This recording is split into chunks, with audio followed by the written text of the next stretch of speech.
Alright guys, I want to show you this. This is why most people have problems with diets and having to have specialized food. This mayonnaise right here, $10. Compared to mayonnaise that is normally just like $3 and twice as big containers. And this ranch right here is $5 compared to all other ranches twice as big again that are like $2-3. This is ridiculous. Like, health food companies need to lower their prices. This is crazy as hell.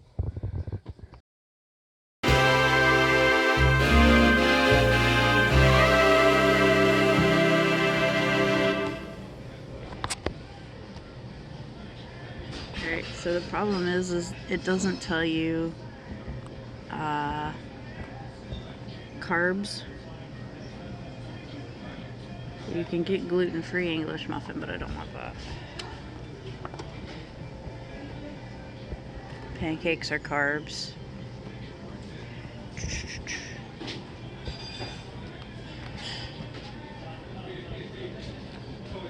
Crepes are carbs. So I'm down 10 pounds. Yay, my first 10 pounds. So I'm going to celebrate with a 0-calorie stevia soda.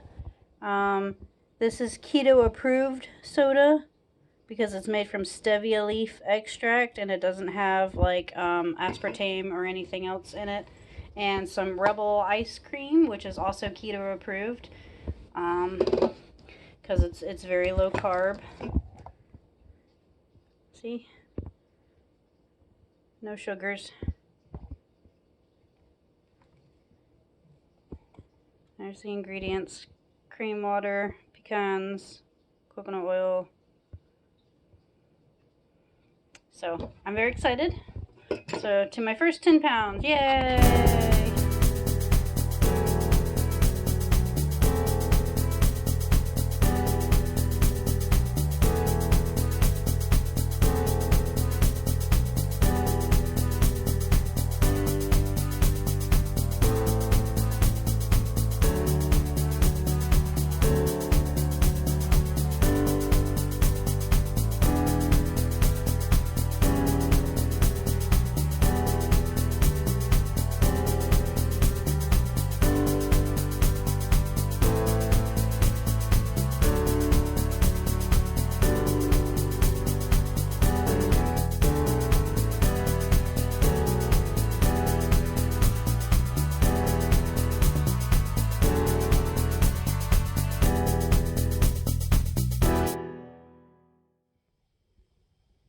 So I'm tracking my ketones, and the way you track ketones is you don't want negative, definitely don't want negative ketones. You want to be in the small and moderate area. If you're in the large, you could have like blood sugar issues. So I think, according to this, if my phone will focus correctly, I think I'm at moderate, so that's good. Because it doesn't look that dark. I think I'm at moderate, so that's really good. My ketones are at a good level. Ketones help with weight loss and tracking blood sugar levels and stuff like that. Alright, so while we're walking, we're going to talk about my weight loss goals and what I'm doing so far. This is the end of week 2 as of tomorrow. Today is Tuesday. I'm going Wednesday to Wednesday. My first week was the 4th through, what was it, the 11th or something like that. And today is the 16th, I believe. 17th. I've had a few doctor's appointments, and let's see, the first doctor's appointment, I've been trying to talk to a bariatric about possibly getting weight loss surgery. This is the highest I've ever been in my life. I don't know what to do. When I was younger, I basically was told by people, and people were concerned that I was an anorexic. I was incredibly thin. I didn't eat a lot, and when I did, I ate a lot at one time. And basically I had a lot of issues, not only gaining weight, but just everything with my digestive system. It just didn't work right, and I was in and out of doctor's offices when I was little. So I figured medical intervention would be a good idea. But my primary care doctor on my appointment on the 3rd said he did not agree that bariatric was a good idea for many reasons, and he wanted me to focus on portion sizes, and basically said, well, I'll be your nutritionist or whatever. He didn't give me any other advice. He didn't explain nutrition to me. He didn't explain what I should or shouldn't eat. He didn't explain anything. About the worst nutritionist I've ever heard of in my life, to be quite honest. So that was useless. But when I stepped on the scale, it said 279.2, I believe. 279.2 or 2.4, I don't know. But it was up at 279, and that was the highest. I didn't even think I was that high. And I know all scales are different. So that really upset me. So the next day, I went grocery shopping, stock up on some fish and some chicken and some veggies and stuff like that. And I started basically following a very clean eating, like lazy keto sort of diet. And within the first week, I lost 8 pounds. I know a lot of that is probably water weight, and it'll go down slowly from here on out. You'll hear like a ton of trains. There's like we are near 4 different rail systems over here. Yeah, we're near an industrial part of Hopewell. So despite walking out on a beautiful pier, all you're going to hear is trains out here. And the nice foggy day. It's really beautiful. I went in for, I've gotten a Doppler done on my wrists and ankles. I have not gotten the results for that back, and it's been over 24 hours. They told me 24 hours. I haven't gotten them back. And I went in and got the spirograph thing where they do the breathing test. She said it looked good, or the doctor said that it looked good. The results so far, he wants to review them in 2 weeks from now to really kind of look at them better. But when I did the test, you had to breathe in and then breathe out into a machine and breathe back in while still attached to the machine. It was very difficult for me, and I had a great deal of wheezing when I breathed out. So the doctor's going to have to figure out what's going on there. But otherwise it looked good. I had blood work done, and it said that 2 out of 3 of my white blood cell counts was low. The 3rd one was high. And I had high, sodium, and high something else, that both of them like signify like dehydration is possible going on, so drink more water. And what was the one at the bottom? The other one, it was close to chlorine, but not chlorine. No, that's the dehydration one. I'm talking about the white blood cell paper, that side of the paper. Oh. Platelets. My platelets were low, which is healing factor basically. Oh yeah, you're clotting. Yeah, my clotting. So my platelets are low, and I have 2 out of 3 white blood cell counts that are low. So I don't know what they can do about that. 1 out of 3 that was high?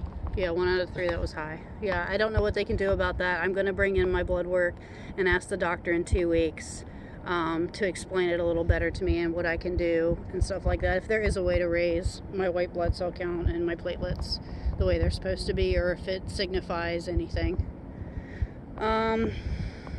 Beyond that, I'm pretty much trying to figure it out on my own.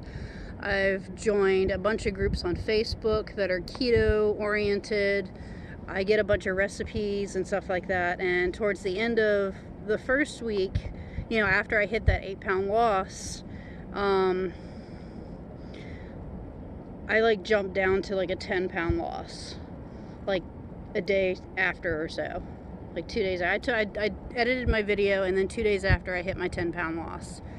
And then after that, I tried 2 different recipes that I found and realized that I can't track all the macros in recipes like that you find online and stuff, because you don't know what portions you're getting. You don't know how to add it all together and stuff like that. It's really, really complicated, and it doesn't put it in there half the time, and you can't really go by what is actually written online. What they claim is the calories and stuff like that. So I think I had issues there where I went back up like 0.4 pounds, and I completely relate it to the recipes that the 2 recipes that I made, because I couldn't track what I was actually eating and to put it into my fitness calculator thing. So I think from now on I need to just focus on clean eating. Maybe I'll do 1 recipe a week, if that, but I really need to focus on not combining a bunch of foods together if I can't track exactly the portion sizes and stuff that I'm getting out of all of it. So, for those of us that don't know, what is keto?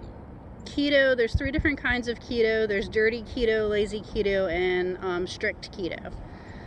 Strict keto is very clean eating. You literally can only eat the foods that are on the keto list. The meats, the specific nuts that you can have, the specific veggies you can have. You avoid fruit pretty much altogether. You avoid dairy as much as possible. Definitely no wheat, no soy, none of that. It's literally like a caveman diet. And lazy keto, like I said, you'll have some recipes. You might slack on 1 ingredient on a product if you see that all the other ingredients are pretty clean. Like what I'm making tonight is stir fry. Well, soy sauce has soy in it. You can't have soy on keto, but I'm slacking on the fact that the soy is below like a 2 grams kind of thing is what it's claiming. So it's kind of a close enough. Yeah, and dirty keto is basically they don't track anything. They'll eat processed foods or prepackaged foods that claim that they're keto. Not everything that is labeled as keto is keto. It's not. So they'll eat that as long as their macros kind of even out. And the macros are, you have to have like 5% of what you eat is carbs, and 25 to 27% is proteins, and then I think it's like 40 something is like fats. I don't remember the specific numbers, but I know fats has to be the highest, and it can't be trans fats. It's just like the regular fats. Trans fats equals fat. So you want very low carbs, like under 20 grams or so. I have limited myself only to 50 grams a day of carbs. As long as I stay in that range, I'm still losing weight so far. My proteins are pretty good. I average maybe in the 30s. And my fats, I'm still working on. Avocado and stuff like that are really good fats that you're supposed to be eating. So I've been trying to incorporate avocado in a lot of my stuff, especially if I have like a salad. I'll use avocado as the glue to hold it all together instead. And I also have like an avocado mayonnaise that I got. Mayonnaise also is a good fat to have. I've been looking at so much information. It's so hard to keep track. So as far as I've got as goals go in my weight loss, my first goal is to hopefully get between 15 and 20 pounds lost by the end of December. I know Christmas is going to be an issue, but I've already told my mom I'm probably not going to eat at her house, or I'll bring something, or I'll probably just pick out whatever veggies she makes or something, or meat products she makes. I've been trying to avoid ham and stuff as much as possible. Any like red pork I've been trying to avoid. I'll eat a white pork though, like a pork chop. But red porks I've been trying to avoid. So last time I made ham, I didn't touch it. I need I need to focus on that goal, and hopefully, I think I'm at 11 pounds lost as of today, 11.4. I'm in my second week, or I'm ending my second week. Tomorrow is the last day of the second week, but I'm ending my second week. I try to end it on Tuesdays so I can do the videos on Wednesdays. So I think another 4 to 7, 8, 9 pounds, that shouldn't be too ridiculous in 2 more weeks, 3 more weeks. Oh yeah, also I talked about the doctor's scale. My scale, when I weighed myself on the 4th, it said I was 272.2 pounds. And then when I weighed myself on the 16th, I was 262.4, which is a 9.8 pound loss. That was right when I hit that 10 pound loss. But my doctor's office on the 3rd, the day before I started the diet, said 279.2. And well, I went to the doctor yesterday. And yesterday was, what was yesterday? 16th. The 16th. It said 267.6, which is an 11.6 pound loss. So both of these were on the same day, your scale and the doctor's scale? Yeah, so it's about a 2 pound difference. My scale versus his scale is about a 2 pound difference. So what I'm thinking is, if I lost 11.4 pounds on my scale, on his scale it's going to say like 13 or something like that. So I mean, I'm keeping track of both of our scales to make sure that they even out as far as weight loss goes. But I'm going to specifically go by my scale, one, because it's lower numbers and it makes me feel better, but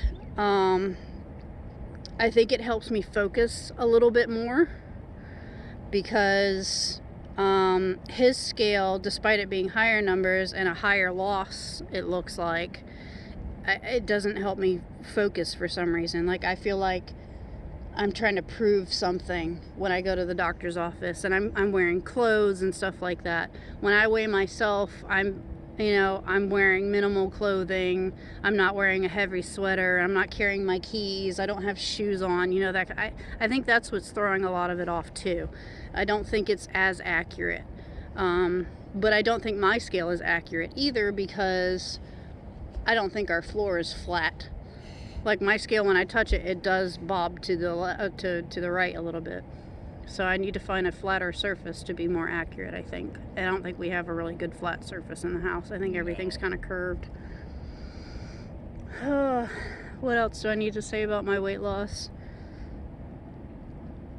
I'm ending week 2, so I'm starting week 3 at an 11 pound loss. We'll see what tomorrow says.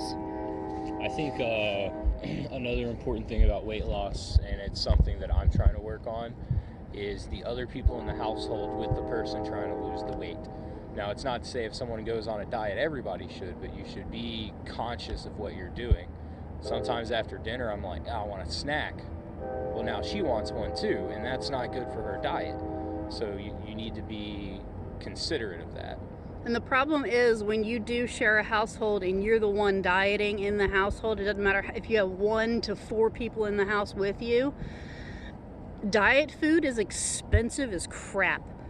And you can't go buy enough for everybody in the household. You can only buy enough for one person.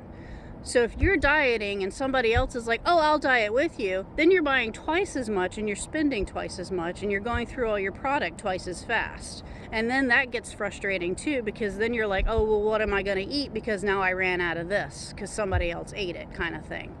And that's what I'm struggling with too. I don't know what to make for the boys. They're very picky. But I also don't know what to make for Michael, because then I'm using my product as well as, whatever else. And then I don't have one more tilapia for tomorrow, or, those extra 2 chicken breasts I could have used for 2 more days, kind of thing. Like, that really limits me. And then I'm going back to the grocery store and I'm spending all the money I don't need to be spending just so I have food to eat for the next day. It's frustrating, is what it is. And processed food is so cheap, and that's the problem, because now I have to buy both processed food for everybody else and the diet food for me, and I'm spending a lot more than my budget allows at this moment. So I really need to figure out how to work my budget, I guess. I really need to figure it out, because I don't have that down yet. But I'm only 2 weeks in, so I mean, it could be a common problem. Yeah, so if you are in the house with somebody who's dieting, these are all things you have to take into effect. If you're the one dieting in the house and you're the only one dieting, it's all things you have to take in mind when doing it. Yeah. People are going to be eating food in front of you that you can't have and you want. I try to avoid doing that to her, but it happens. And then there's going out to eat. Like when you didn't eat at home or you didn't pre-make food. I hate pre-making food. I do not pre-make food. It does not happen. It's not going to happen. It is not in my personality to do. I don't even eat leftovers. So that's not an option for me.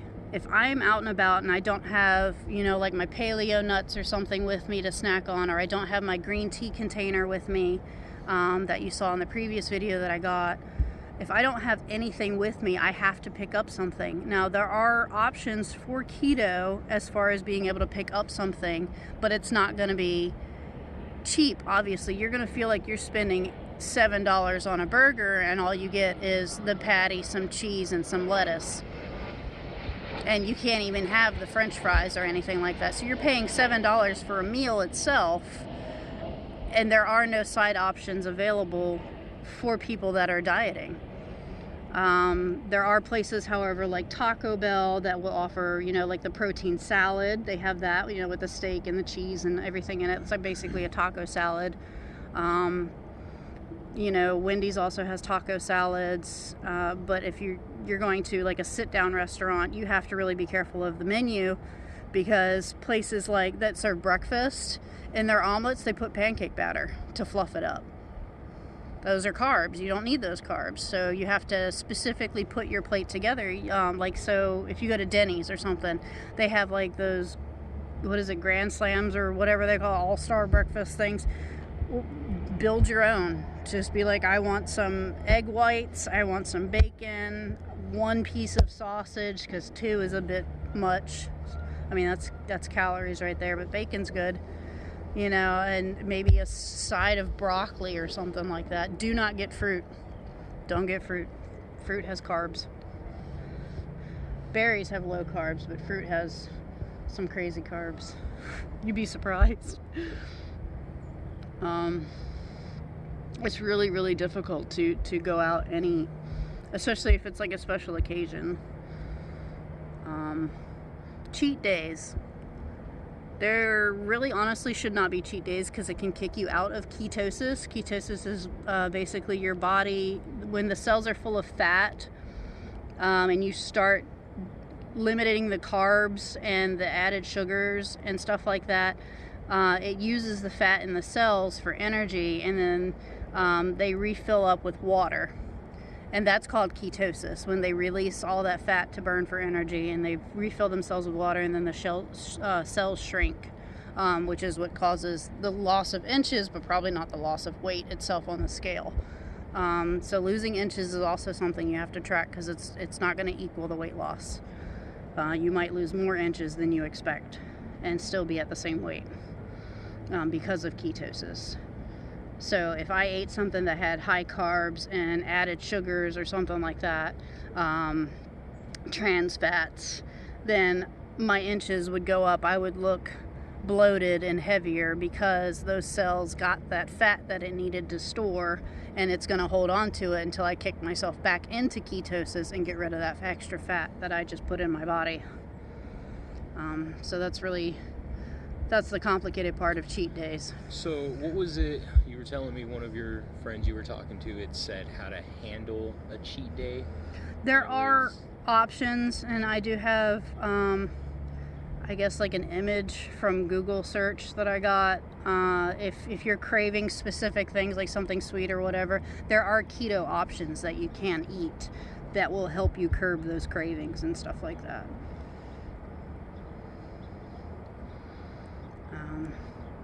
But really, one of my friends was, he said if he's hungry and he needs to grab something and he's got cravings or whatever, he uses natural peanut butter, and he just takes a spoonful of it and he just eats it as slowly, like a lollipop, basically. And he said that helps curb his cravings. And it also adds the protein that he needs to keep him full until the next meal. So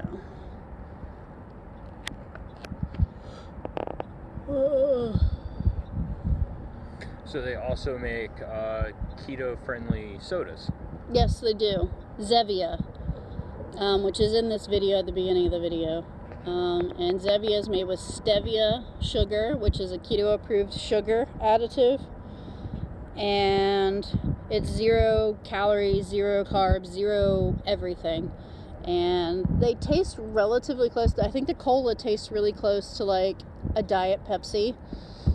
The Dr. Zevia, it's supposed to be like a Dr. Pepper, but it doesn't have the heavy, like, syrupy taste to it. It's really, really light and kind of sweet. I kind of like it. I really want to try the black cherry or whatever it is that they have, the black cherry cola that they have. And they have a ginger ale. So if I get sick or an upset stomach, they do have a ginger ale that I can use.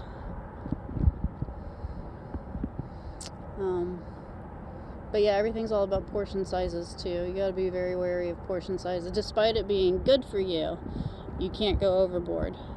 You still have to abide by the portion sizes. And so far it's working for me, so we'll see how well I can keep this up and for how long. Hopefully long enough to lose all this weight. My goal is to lose 110 pounds. I'm down 11 so far, so 90 some odd pounds left in my goal. I'm hoping to reach that goal maybe by, let's see if I can lose at least 10 pounds a month. I'm going to leave it at 10 pounds a month, even though 20 is my first month's goal. If I could do 10 pounds a month, what, at the August, maybe? July, maybe the end of summer, I should be able to reach my goal. And that's far stretched because I know I can probably lose more than 10 pounds a month. Because as soon as I get enough weight off of me, what it's doing is it's affecting my back muscles and stuff. If I get enough weight off of me, I might be able to start walking and stuff like that more regularly. But until then, I'm just going to hurt, and I'm going to be on bed rest, and my legs are going to lock up, and my back is going to herniate discs and have muscle spasms, and I already know what's going to happen because I've tried a couple times. I can't even walk the dog up the road sometimes without being in pain, and I've told my doctor this. So right now, I can't exercise until I probably shed another, unfortunately, probably 50-60 pounds and get that weight off really good. And then I should be able to exercise maybe with like painkillers and anti-inflammatories helping me out a little bit along the way. I can't tell if that's a boat or a building out there right in the middle. Is that a boat? Over there? Yeah. That's a barge. That's a barge? Yeah, it was Huge. not there earlier. Yeah, it wasn't. Because I think I took a picture and it was just wide open. And it just like appeared out of nowhere in the fog. This barge just snuck up on us. I've been looking out here the whole time and just suddenly a barge. Well, that's about it that I can think of my weight loss journey. I'm going to update you guys on Wednesdays. My week to week is going to be Wednesdays, but my weight tracking is going to be Tuesday to Tuesday so that I can post the videos Wednesday evenings. So I guess wish me luck and stay tuned, and hopefully I can meet my goal of 20 pounds by the end of December. I'll keep you guys updated. Alright, we just walked the pier of the Riverwalk. I don't know the distance to it, but my muscles are cramping, and I think another goal to set would be to be able to walk the pier back and forth without being winded and without my muscles cramping. I don't know when I'm gonna get there, but I'm gonna give myself maybe, it's supposed to snow soon, I'd say March, February, March.